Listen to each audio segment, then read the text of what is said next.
Ya estamos de regreso con usted y recuerde que puede vernos en cualquier parte del mundo a través de radioytv.uanl.mx o en uanl.mx o también en las redes sociales cuyas direcciones aparecen en este momento en su pantalla. Humberto, nos quedamos con una pregunta en el aire. ¿Qué es multiculturalidad y qué se da alrededor de ella?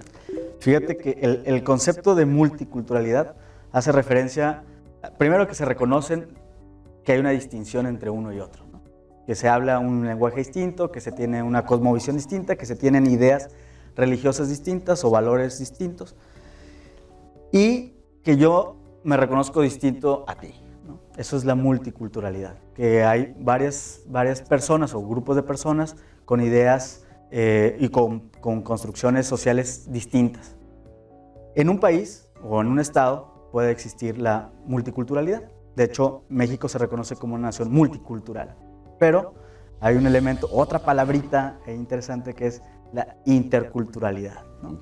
Entonces, ¿de qué nos sirve tener una sociedad multicultural si no la aprovechamos, o peor aún, si esa multiculturalidad nos crea problemas entre una sociedad? Por ejemplo, Nuevo León tiene el de los primeros lugares en discriminación por origen étnico. ¿Qué quiere decir? Que sí reconocemos que hay diversidad cultural, pero no nos es tan grato interactuar con esa diversidad cultural. Entonces, lo que nosotros buscamos es que la diferencia nos enriquezca, y eso nosotros llamamos interculturalidad. Aprender de la distinción, aprender de la persona que está al lado de nosotros, tener la capacidad de escucharlos, de entender y ponernos en sus zapatos, y sobre eso cómo construimos una mejor sociedad. Y el caso, hace ratito estábamos comentando de cómo Nuevo León es una sociedad que se enriqueció de esa diversidad. Históricamente, cuando se fundan las primeras misiones que llegan al norte, en realidad eran personas que venían de otro país, ¿no? Eran españoles. Hay unas teorías de los sefarditas que llegaron con una visión distinta de la población que había aquí. Aquí había huachiquil, grupos indígenas que eran nómadas. Pero cómo llegaron esos españoles con ciertas tradiciones que hasta la fecha aún conservamos. Por ejemplo, el uso del acordeón para la polca, que tampoco era de los sefarditas, ¿no? Al final de cuentas es un instrumento que viene de una zona de Europa y que lo hemos apropiado, y que eso nos ha enriquecido. Entonces ahora vamos a un bailable y nos escuchamos la polca del noreste y nos sentimos bien orgullosos, ¿no? Y eso es lo que queremos, que la sociedad pueda hacer ese ejercicio de reflexión. Que la sociedad no es estática, está constantemente cambiando, la cultura está constantemente cambiando y se está enriqueciendo con todos estos movimientos migratorios que hay. Parece ser que no discriminamos solo a los que vienen de Sudamérica o Centroamérica, por ejemplo, sino que incluso somos un poquito cerrados con las etnias nativas que nos llegan del sur, ¿no? Claro. De hecho, el gobierno de Nuevo León tiene todo un movimiento para atender a estos grupos e integrarlos a la sociedad. ¿Qué me puedes platicar de eso? Porque parece ser que, como tú dices, pues sí nos sentimos cuando otro país nos dice cosas que no nos gustan, pero y nosotros con nosotros mismos, con nuestros propios hermanos del sur, porque son indígenas de grupos nativos de este país, pues como que también nos resistimos, ¿no? Claro, y fíjate, yo normalmente hago un planteamiento y les pregunto, ¿tú te sientes muy mexicano? Y la gente, sí, muy mexicano, y gritamos el 15 de septiembre, ¿no? Entonces yo les pregunto, ¿y qué significa México? ¿Qué significa la palabra México? Entonces, pues a lo mejor alguien ahí levanta no, pues es una palabra en náhuatl, ¿ok? Pero ¿qué significa México? ¿No? Y México es una palabra compuesta, una palabra náhuatl compuesta, que significa en el ombligo de la luna. Y tiene toda una cosmovisión, no solamente es el significado, hay toda una historia sobre el ombligo de la luna. Ojalá la gente que nos está escuchando pueda conocer esa historia del nombre de nuestro país. Y nos sentimos muy orgullosos a veces de algunas cosas como el folclore, la danza, la gastronomía, pero cuando nos ponemos un poquito, hacemos como un acercamiento a las comunidades, ya como que ya no nos gusta ser tan interculturales. Ahorita platicábamos eso. Nos gusta ser más interculturales, a lo mejor con con la gente, si viene un italiano, viene una italiana o viene alguien, un suizo, nos llama más la atención, pero cuando vemos a alguien del sur o alguien de algún grupo indígena, no es como tan atractivo ser interculturales con ellos.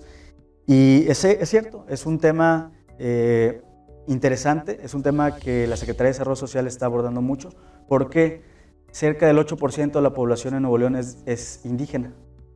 Son casi 260,000 personas en el estado que se reconocen como indígenas.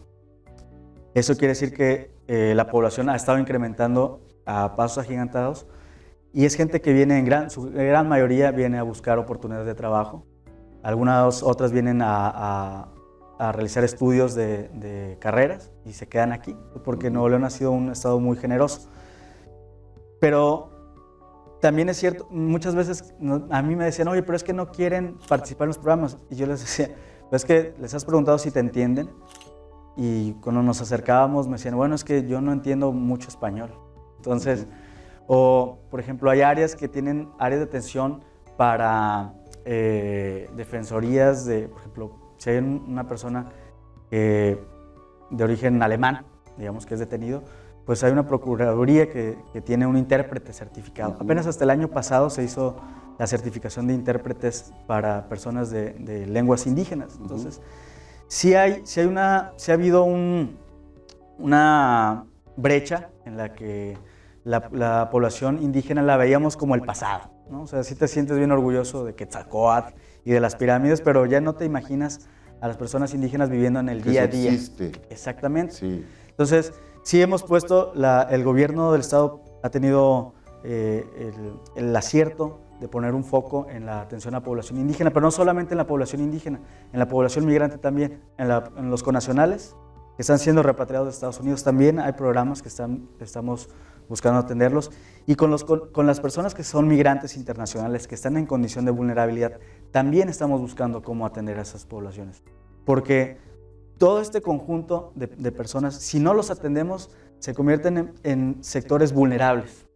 Y esos sectores vulnerables, en un segundo plano, se van a asentar en lugares donde no tienen o toda la seguridad social, o son asentamientos de riesgo, o son colonias que eventualmente van a terminar en algún conflicto por la ubicación en las que se encuentran. Entonces, nosotros creemos que es mejor abonar en una atención intercultural, reconocer esas diferencias, pero que esas diferencias no nos dividan como Estado, sino que esas diferencias que pueden aportar, nos pueden aportar gastronomía, nos pueden aportar cultura, nos pueden aportar cosmovisiones, una serie de actividades que aquí en Nuevo León creo que vienen a refrescar o vienen a multiplicar toda esa diversidad que tenemos en el noreste. Me gusta mucho todo lo que me estás platicando. Incluso te diría, es más fácil encontrar hoy en día una clase de coreano que de náhuatl en Monterrey. Claro. Bien, es tiempo de hacer otro corte. Seguimos platicando. Sí. No se vayan, en un momento regresamos. Estamos hablando con el licenciado Humberto Martínez de los efectos de la diversidad cultural en la conformación y comportamiento de la sociedad nuevoleonesa. En un momento regresamos. Las diferencias nos unen, el respeto nos enriquece y la tolerancia nos da paz. Mundo Sustentable.